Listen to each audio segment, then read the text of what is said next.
Igitabo cy'umubwiriza igice cya mbere. Ibintu byose nta kamaro. Amagambo y'umubwiriza mwene Dawidi umwami utuye i Yerusalemu. Umubwiriza aravuga ati, ubusa gusa, nta kamaro, byose ni ubusa. Ibyo umuntu agokera byose akiri mu isi bimumarira iki? Abo ku ngoma imwe barashira, hakaza abo ku yindi, ariko isi ihoraho iteka. Izuba naryo rirarasa rikarenga, rikihutira gusubira aho rirasira.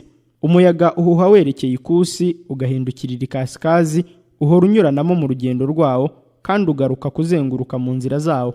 Inzuzi zose zisuka mu nyanja, nyamara inyanja ntiyuzura. Aho inzuzi zinyura niho zisubira kunyura. Ibintu byose bifite umuruho mwinshi utavugwa. Ijisho ntirihaga kurora, n'amatwi ntarambirwa kumva. Ibyahozeho nibyo bizongera kubaho, kandi ibyakozwe nibyo bizongera gukorwa. Nta cyadutse munsi y'ijuru. Mbese hariho ikintu cyavugwa ngo, dore iki ni inzaduka? Nacyo cyahozeho kera mu bihe byariho mbere yacu. Ibya mbere ntibikibukwa, n'ibizaza hanyuma nabyo abazakurikiraho ntibazabyibuka. Ubwenge nabwo nta kamaro. Jyewe umubwiriza nari umwami wa Isirayeli i Yerusalemu. Nakomeje umutima wanjye gushaka no kugenzurisha ubwenge, kugira ngo menye iby'ibintu byose bikorerwa munsi y'ijuru, n'umuruho mubi Imana yahaye abantu ngo bawuruhe. Nabonye imirimo yose ikorerwa munsi y'ijuru, kandi mbona byose ari ubusa, ni nko kwiruka inyuma y'umuyaga. Ibigoramye ntibigororwa, kandi ibyabuze ntibibarika. Nibwiye mu mutima wanjye ndavuga nti, dore niyunguye ubwenge bwinshi kurusha abambanjirije Yerusalemu bose. Nukuri umutima wanjye wabonye ubwenge bwinshi no kumenya. Nakomeje umutima wanjye kumenya ubwenge no kumenya iby'ubusazi n'ubupfapfa, menya yuko nabyo ari nko kwiruka inyuma y'umuyaga, kuko ubwenge bwinshi burimo agahinda kenshi, kandi uwunguka ubwenge yunguka n'umubabaro. Igitabo cy'umubwiriza igice cya kabiri. Ibihimbano n'ubutunzi nta mahoro bitera. Nibwiye mu mutima wanjye nti, henga nkugerageresha ibyishimo, nuko ishimire kugubwa neza. Maze mbona ko nabyo ari ubusa. Navuze ibyo guseka nti, ni ubusazi, n'iby'ibitwenge nti, bimaze iki? Nashatse mu mutima ko nakwishimisha umubiri wanjye vino, ariko ngo umutima wanjye ukomeze kunyoboza ubwenge, ngashaka n'uburyo nakora iby'ubupfapfa, kugira ngo menye icyo bumarira abantu babukorera munsi y'ijuru mu minsi bakiriho yose. Nikoreye imirimo ikomeye, niyubakiye amazu, nitereye inzabibu, nihingiye imirima n'imirima y'uburabyo izitiwe, nyiteramo ibiti by'amoko yose y'imbuto ziribwa, nifukuriye amariba y'amazi, kugira ngo nyavomerere imirima yororerwamo ibiti. Niguriye abagaragu n'abaja babyarira abandi mu rugo rwanjye, kandi ngira ubutunzi bwinshi bw'amashyo y'inka n'imikumbi y'intama, ndusha abambanjirije i Yerusalemu bose. Nirundaniriza ifeza n'izahabu n'ubutunzi buherereye ku bami bavuye mu ntara zose, nishakiye abaririmbyi b'abagabo n'ab'abagore, n'ibinezeza abantu, n'ibicurangwa by'uburyo bwose. Nuko ndakomera kandi ndusha abambanjirije i Yerusalemu bose kunguka, nkomeza n'ubwenge bwanjye. Kandi sinimye amaso yanjye icyo yifuza cyose, nta n'umunezero wose nimye umutima wanjye, kuko umutima wanjye wishimiraga imirimo yanjye yose. Ibyo ni byo byari ingororano z'imirimo yanjye yose. Maze nitegereje imirimo yose y'amaboko yanjye n'imiruho yose niruhije nkora, nsanga byose ari ubusa, ari nko kwiruka inyuma y'umuyaga, kandi nta gifite umumaro kiri munsi y'ijuru. Nisubiramo ngo ndebe ubwenge n'ubusazi n'ubupfapfa. Mbese uzasimbura umwami azabasha gukora iki, keretse ibisanzwe bikorwa? Nuko mbona ko ubwenge buruta ubupfapfa, nk'uko umucyo uruta umwijima. Amaso y'umunyabwenge ari mu mutwe we, nawe umupfapfa agenda mu mwijima atabona. Nyamara nabonye ko amaherezo ya bose ari amwe. Niko kwibwira mu mutima nti, ibibe ku mupfapfa nibyo bizambaho. None se kumurusha ubwenge byamariye iki? Niko kwibwira mu mutima nti, ibyo nabyo ni ubusa. Erega umunyabwenge ameze nk'umupfapfa, nawe ntiyibukwa iteka, kuko mu bihe bizaza bose bazaba bibagiranye. Erega umunyabwenge nawe apfa nk'umupfapfa. Niko kwanga ubugingo, kuko imirimo ikorerwa munsi y'ijuru yamereye nabi. Byose ni ubusa, ni nko kwiruka inyuma y'umuyaga. Maze nanga imiruho yanjye yose naruhiye munsi y'ijuru, kuko nzayisigira umuntu uzansimbura. Kandi ninde uzi yuko azaba umunyabwenge cyangwa umupfapfa? Nyamara azategeka imirimo yanjye yose nakoze, ngaragarizamo ubwenge munsi y'ijuru. Ibyo nabyo ni ubusa. Nicyo cyatumye nisubiramo, ngahebya umutima wanjye ku miruho yanjye yose naruhiye munsi y'ijuru, kuko habaho umuntu ukorana ubwenge no kumenya n'ubuhanga, nyamara azabisigira utabiruhiye, bibe umurage we. Ibyo nabyo ni ubusa, ni ibibi bikomeye. None se umuntu akura iki mu miruho ye yose, no mu by'umutima we washishikariye munsi y'ijuru? Kuko iminsi ye yose ari agahinda, n'imiruho ye ari ishavu, ndetse na nijoro umutima we nturuhuka. Ibyo nabyo ni ubusa. Nta kigirira umuntu akamaro kiruta kurya no kunywa, no kunezeresha ubugingo bwe ibyiza bituruka mu miruho ye. nabonye yuko ibyo nabyo biva mu kuboko kw'Imana. None se ninde wabasha kurya no kwinezeza akandusha? Kuko unezeza Imana ari we iha ubwenge no kumenya n'umunezero, ariko umunyabyaha imuha umuruho ngo asarure arunde abone ibyo guhunezeza Imana. Ibyo nabyo ni ubusa, ni nko kwiruka inyuma y'umuyaga. Igitabo cy'Umubwiriza, igice cya 3. Imana igenera ikintu cyose igihe cyacyo. Ikintu cyose kigenerwa igihe cyacyo, n'icyagambiriwe munsi y'ijuru cyose gifite umwanya wacyo. Hariho igihe cyo kuvuka n'igihe cyo gupfa, igihe cyo gutera n'igihe cyo kurandura ibikuri, igihe cyo kwica n'igihe cyo gukiza, igihe cyo gusenya n'igihe cyo kubaka, igihe cyo kurira n'igihe cyo guseka, igihe cyo kuboroga n'igihe cyo kubyina, igihe cyo kujugunya amabuye n'igihe cyo kuyarunda, igihe cyo guhoberana n'igihe cyo kwirinda guhoberana, igihe cyo gushaka n'igihe cyo kuzimiza, igihe cyo kwimana n'igihe cyo gutanga, igihe cyo gutabura n'igihe cyo kudoda, igihe cyo guceceka n'igihe cyo kuvuga, igihe cyo gukunda n'igihe cyo kwanga, igihe cy'intambara n'igihe cy'amahoro. Ibyo umuntu akora yirushya bimumarira iki? Nabonye umuruho Imana yahaye abantu ngo barushywe nawo. Ikintu cyose yakiremye ari cyiza mu gihe cyacyo, kandi yashyize ibitekerezo by'igihe cy'iteka mu mitima yabo, uburyo umuntu atabasha gusesengura imirimo Imana yakoze uhereye mbere na mbere ukageza ku iherezo. Nzi yuko ari nta cyiza kiriho kibarutira kunezerwa no gukora neza igihe bakiriho cyose, kandi ko umuntu wese akwiriye kurya no kunywa no kunezezwa n'ibyiza by'imirimo ye yose, kuko nabyo ari ubuntu bw'Imana. Nzi yuko icyo Imana ikora cyose kizahoraho iteka ryose, ntibishoboka kucyongeraho cyangwa kukigabanyaho, kandi Imana yakiremeye kugira ngo abantu bayubahe. Ikiriho cyahozeho na kera, kandi kizabaho cyahozeho uhereye kera, kandi Imana yongera kugarura ibyakuweho. Maze kandi nabonye munsi y'ijuru aho kubona imanza zitabera habaye ibyaha, ahahoze ibyo gukiranuka, ibyaha niho byasubiye. Niko kwibwira mu mutima wanjye nti, Imana izacira urubanza abakiranutsi n'abanyabyaha, kuko aho ariho hazaba igihe cy'ikintu cyose n'umurimo wose. Nibwiye mu mutima nti, bimera bityo kubw'abantu, kugira ngo Imana ibagerageze, kandi ngo bimenyeho yuko nabo ubwabo bameze nk'inyamaswa. Kuko ikiba ku bantu ari cyo kiba no ku nyamaswa, ikibibaho ni kimwe, nk'uko bapfa niko zipfa. Ni ukuri byose bihumeka kumwe, umuntu ntacyo arusha inyamaswa, kuko byose ari ubusa. Byose bijya hamwe, byose byavuye mu mukungugu, kandi byose bizawusubiramo. Ninde uzi yuko umwuka w'umuntu uzamuka ukajya hejuru, kandi akamenya yuko uw'inyamaswa umanuka ukajya mu butaka? Nicyo gituma mbona yuko nta kirenze ibi. Umuntu kunezezwa n'imirimo ye, ibyo ni byo mugabane we. Ninde wamugarura ngo arebe ibizaba mu nyuma ze? Igitabo cy'Umubwiriza, igice cya 4. Ibibi n'imiruho byo muri ubu bugingo. Nsubiye inyuma mbona iby'agahato byose bikorerwa munsi y'ijuru, mbona n'amarira y'abarengana babuze kirengera. Ububasha bwari bufitwe n'ababarenganyaga, kandi ntibari bafite uwo kubahumuriza. Nicyo cyatumye nshima abapfuye kuruta abazima bakiriho. Ni ukuri bose barutwa n'utigeze kubaho, akaba atabonye imirimo mibi ikorerwa munsi y'ijuru. Kandi mbona imirimo yose n'iby'ubukorikori byose, yuko ari byo bituma umuntu agirira ishyari mugenzi we. Ibyo nabyo ni ubusa, ni nko kwiruka inyuma y'umuyaga. Umupfapfa aripfumbata agasigara ry'umubiri we. Urushyi rumwe rwuzuye rufite amahoro, biruta amashyi yombi yuzuye afite umuruho no kwiruka inyuma y'umuyaga. Nsubiye inyuma mbona ibitagira umumaro munsi y'ijuru. Hariho umuntu nyakamwe utagira uwo babana, ndetse ntagire n'umwana cyangwa umuvandimwe. Nyamara imiruho ye yose ntigira iherezo, kandi amaso ye ntahaga ubutunzi. Ajya yibwira ati, ninde mbikorera bikabuza ubugingo bwanjye ibyiza? Ibyo nabyo ni ubusa, ni ukuri ni umuruho mubi. Ababiri baruta umwe, kuko babona ibihembo byiza by'imirimo yabo, kuko iyo baguye umwe abyutsa mugenzi we, ariko uguye ari wenyine atagira umubyutsa aba abonye ishyano. Maze kandi ababiri iyo baryamanye barasusurukirwa, ariko uri wenyine yasusurukirwa ate? Umuntu naho yanesha umwe, ababiri bo bamunanira, kandi umugozi w'inyabutatu ntucika vuba. Umusore w'umukene ufite ubwenge aruta umwami ushaje w'umupfapfa utacyemera kugirwa inama, kuko yari avuye mu nzu y'imbohe ngo yimikwe, ndetse mu gihugu yimitswemo nicyo yavukiyemo ari umukene. Nabonye abantu bazima bose bagendera munsi y'ijuru baherereye mu ruhande rw'uwo musore wazunguye umwami. Abantu bose yategekaga ntibagiraga uko bangana, ariko abazakurikiraho ntibazamwishimira. Ni ukuri ibyo nabyo ni ubusa, ni nko kwiruka inyuma y'umuyaga. Igitabo cy'Umubwiriza, igice cya 5. Iby'Imana bikwiriye kwitonderwa. nujya mu nzu y'Imana ujye urinda ikirenge cyawe. Niwegera ukumva, biruta gutamba ibitambo by'abapfapfa, kuko batazi ko bakora nabi. Ntukihutire kubumbura akanwa kawe, kandi ntugakundire umutima wawe kugira ishyushyu ryo kugira icyo uvugira imbere y'Imana, kuko Imana iri mu ijuru nawe ukaba uri mu isi.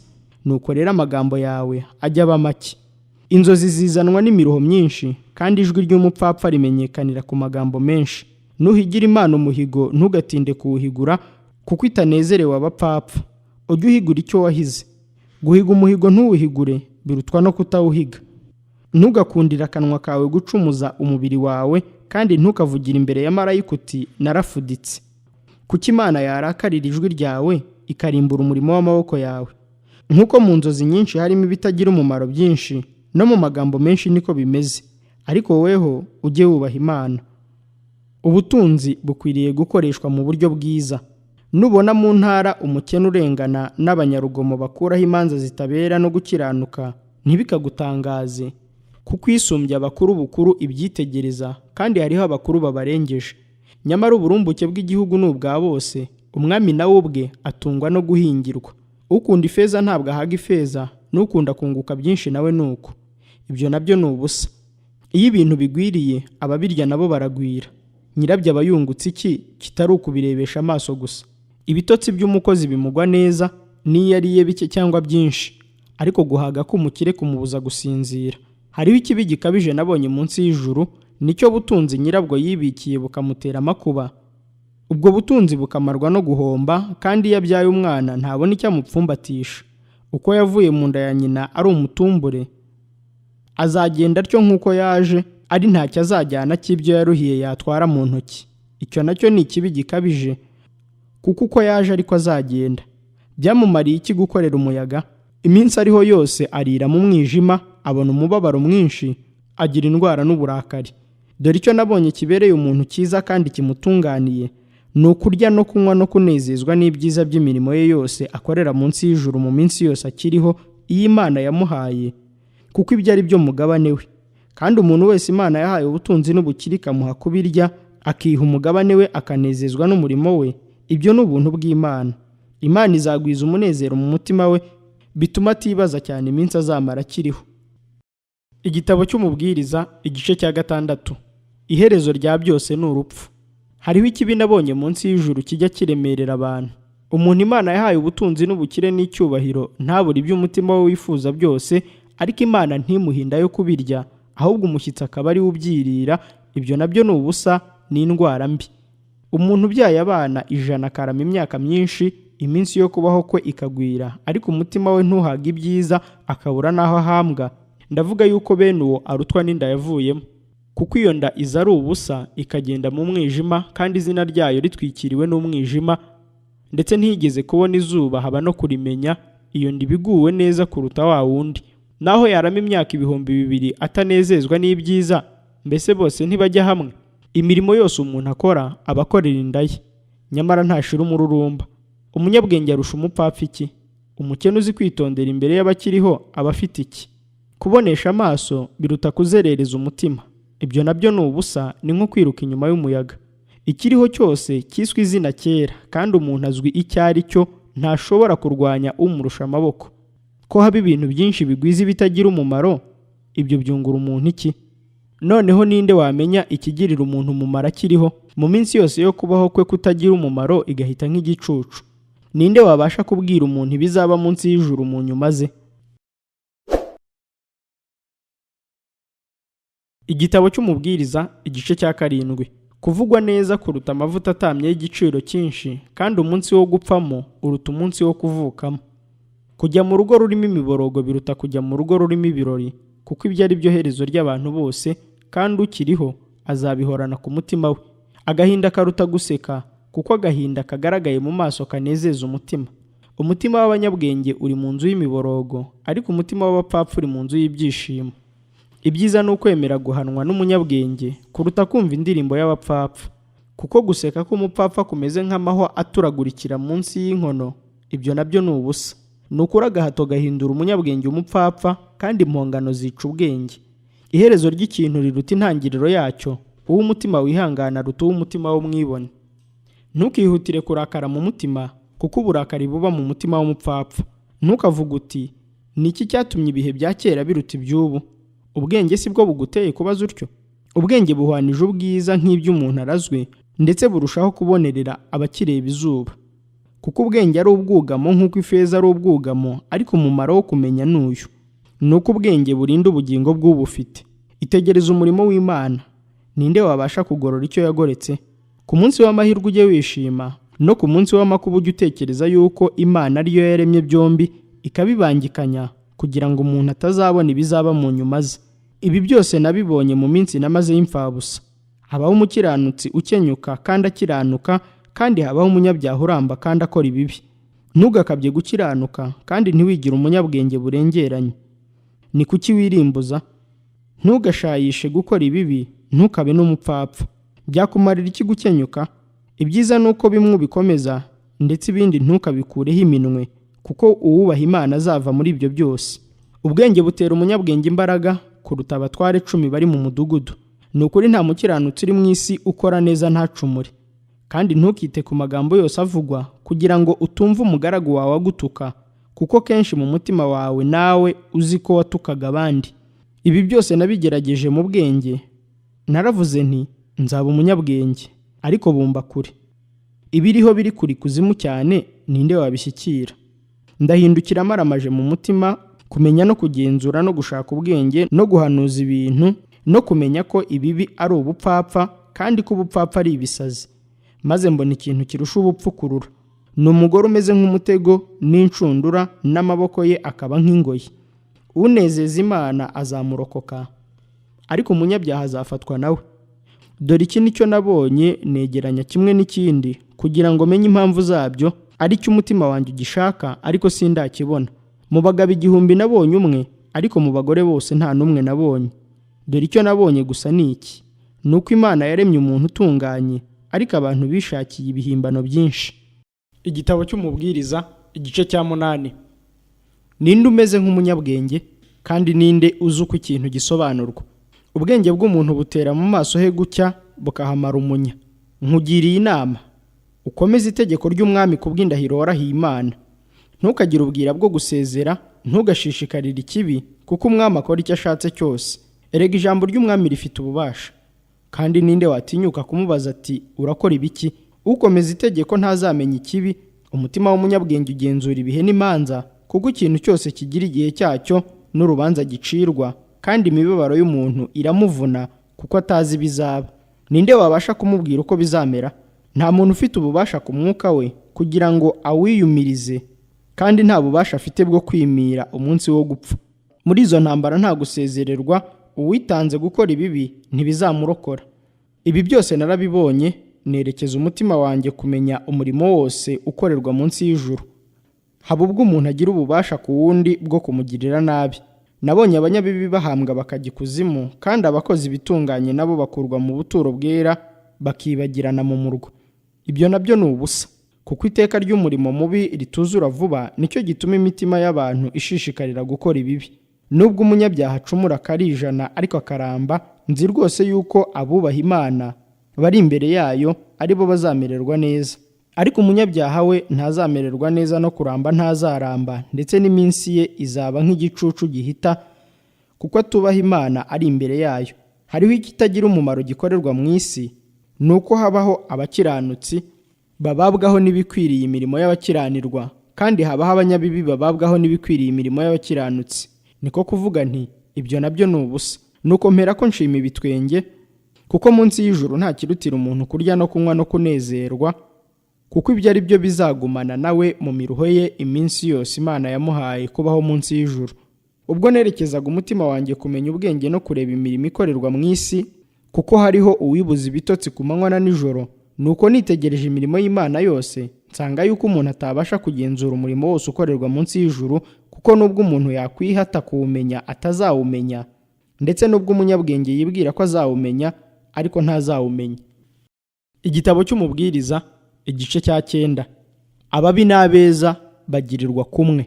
Ibyo byose nabitekereje mu mutima wanjye kugira ngo mbigenzure yuko abakiranutsi n'abanyabwenge bari mu maboko y'Imana, n'imirimo yabo ari urukundo cyangwa urwango.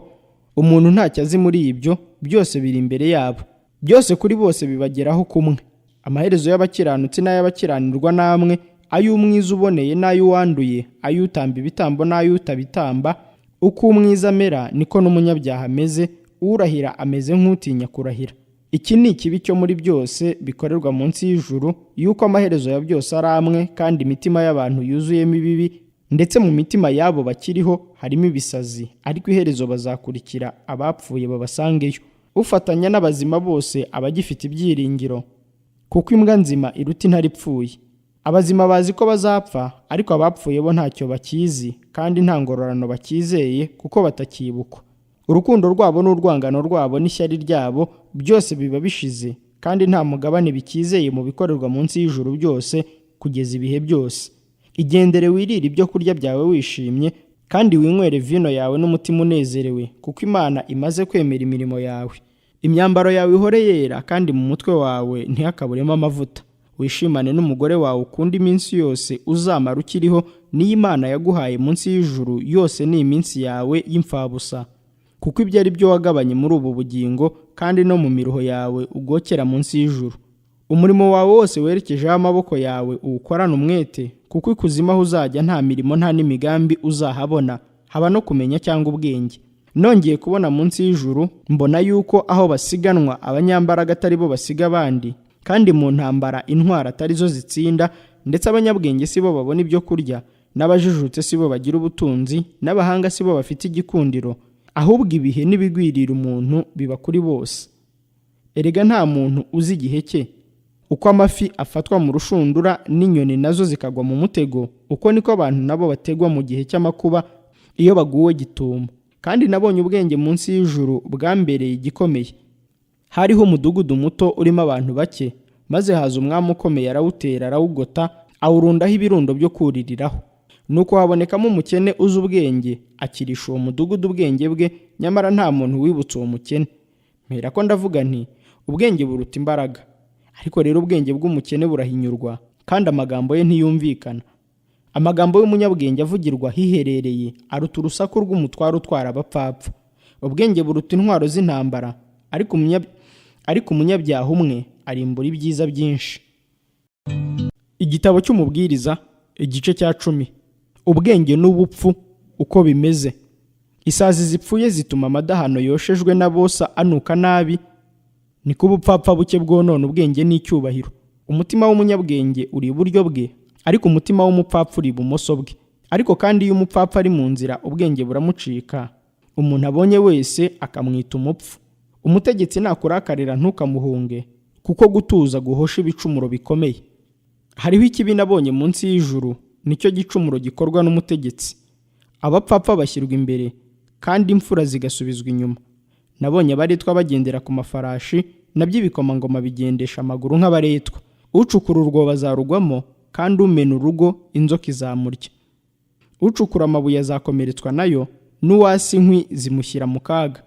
Intorezo iyo igimbye nyirayo ntayityaze, aba akwiriye kuyongera amaboko, ariko ubwenge bugira akamaro ko kuyobora. Umugombozi iyo ariwe n'inzoka, atigomboye aba yari amaze iki?